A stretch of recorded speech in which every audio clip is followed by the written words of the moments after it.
Assalamualaikum warahmatullahi wabarakatuh. So today I'm gonna tell you about my analysis of stereotypes problems in freedom writers use sociolinguistic theory. So without any further ado, let's start with the first things.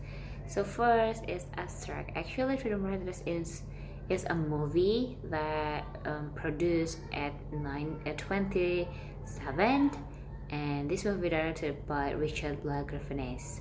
And actually a lot of stars playing here, such as like Hilary Swank, Scott Glenn, Imelda Staunton, and Patrick Dempsey. And this movie based on true story that happened between 1993 until 1996. The real writer Aaron Gruwell wrote the Freedom Writers Diary, which tells the story about based on her teaching experience on Woodrow Wilson Classical High School in Eastside. This story actually, a lot of things that we can learn. So I chose this movie to analyze because I want to know more about this movie. And not only that, this movie also adapted from a true story. So furthermore, the movie has quality that makes it gain recognition. So the next is about the theories. I choose sociolinguistics. Sociolinguistic. What is sociolinguistic is? Actually, sociolinguistics is field for study to analyze language in relation to society. So sociolinguistic also reveals what language is and how it works in society. So it's really important to use this theory because it's really close to our life, close to our daily routine. So I chose the sociolinguistics. So next is intercultural communication. So actually intercultural communication consists of two elements, culture and communication. So culture and communication cannot be separate because it's really important to our life. So we cannot just learn culture, you cannot just learn communication. So we need to learn two of it because it's really important to our life to make some society in our life like that. So according to Samuel Porter, McDonald, and Roy on 2013, intercultural communication is a communication involving interaction between people from different cultures which influence the communication event. It is an exchange of message between people whose characteristic behaviors are distinct enough. So intercultural communication is not merely a process of cultural different people delivering their message, but also by understanding the real meaning of the message. So not only we just said about we want to talking about, but it's really let me know about the meaning of the message that we can tell to other people like that. So next is social or collective function. People are divided based on status, prestige, and economic privilege. People tend to believe that high status people have done something to earn their status, while low status people deserve their less fortunate fate.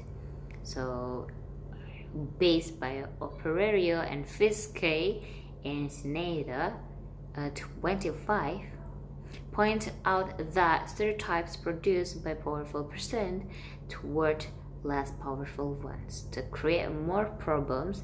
It happens since powerful people have more ability to act and make them part of the culture and conscience. So it's about stereotype of people by their status. Like the higher person, the higher status is have a lot ability to have a good life, have a happiness or anything else. But the low status is just have a sadness or anything else that can be they didn't have happiness. They didn't have money to buy anything else. So it's really different being low status with the highest status. The next is conclusion.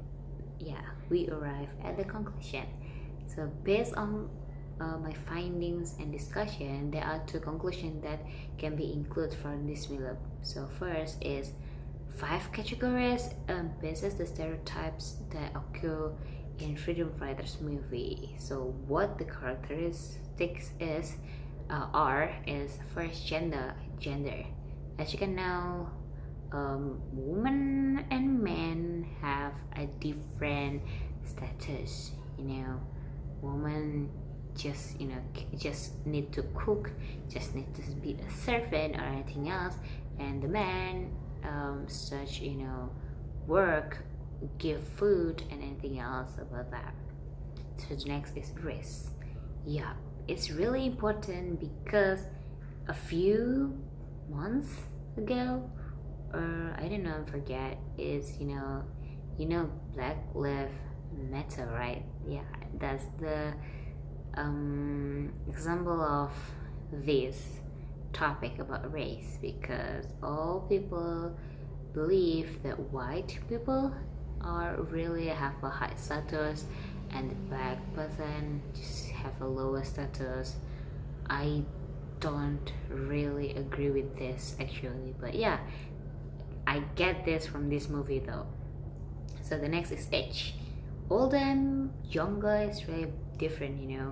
Younger need to be have good attitude and gratitude to older people, and actually I kinda really little bit agree with this.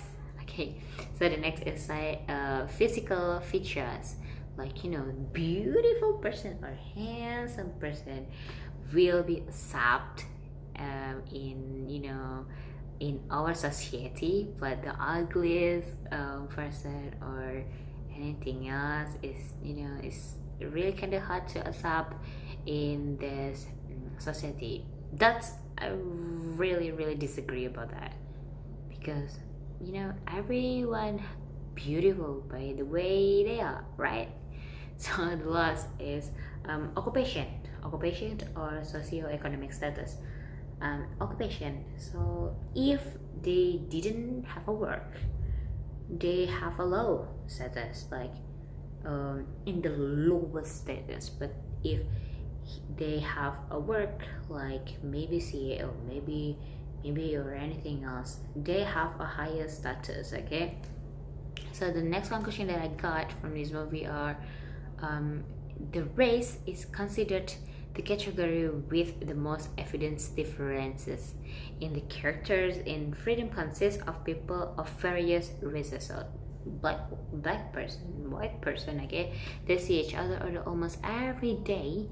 That allows them to observe many differences between their races easily.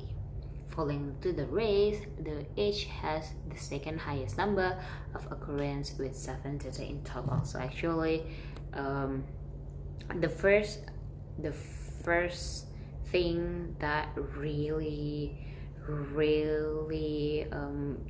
can you see in that you can see in this film is actually stereotypes is really bad. First is about their race, and the next is about their age, and after that gender, and after physical features, and the last is occupation. Actually I don't really agree with this, because no matter how you are, no matter what you are really special, you are really beautiful just the way you are. Just actually be confident about yourself. Okay, so that's it. I hope you enjoy about my presentation. Sorry for my mistakes actually. Alright, so today it's done, and thank you for your attention. Assalamualaikum warahmatullahi wabarakatuh.